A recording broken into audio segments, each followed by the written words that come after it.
Caso Manzana é caso de 12 de abril de ano aqui, onde Etienne Manzana aquele assassinado na Terra Corá. O PN seguro de barrio Terra Corá, o assassinato é bom. Rapidamente depois a polícia logra detener o nome inicial RS. O judico show, não bibano, Holanda, na Amsterdam.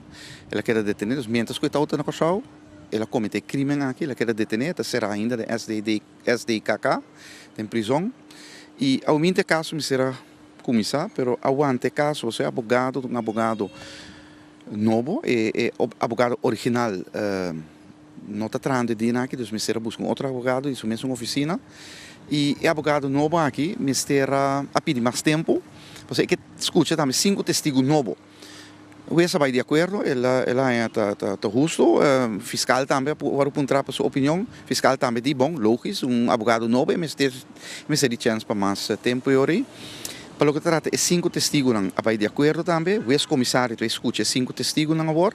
No caso está continua 11 de novembro para 10 horas e meia. Não tem nenhuma outra fecha mais trempan. O que está passando é sospechoso. RS riba ordem de Oeste que será pendente para o tratamento de caso.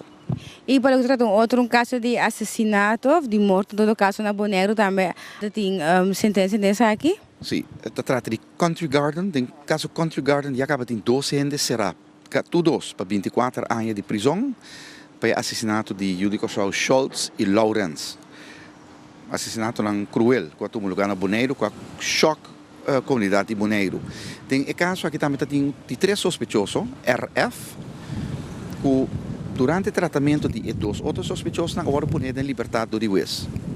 Pero lá será trobe e nós a perseguir o caso que toca, nós arranha, que o RF estava com a loca out e assassinato aqui, ela traz o plano para lock Schultz e Lawrence no sítio onde não foram assassinados de outros 2. Tem um caso que nós pedimos para RF 30 anos de prisão, mas lá arranha finalmente a era de corte na Bonaire 16 anos de prisão. 16 nós pedimos 30, uma diferença bem grande. Então, agora que o fiscal do Ministério Público de Bonaire, fiscal maior, tem 2 semanas de tempo para pensar se vai apelar a decisão, sim ou não. Mesmo coisa também, RF também tem 2 semanas para pensar se vai apelar sua sentença de 16 anos de prisão.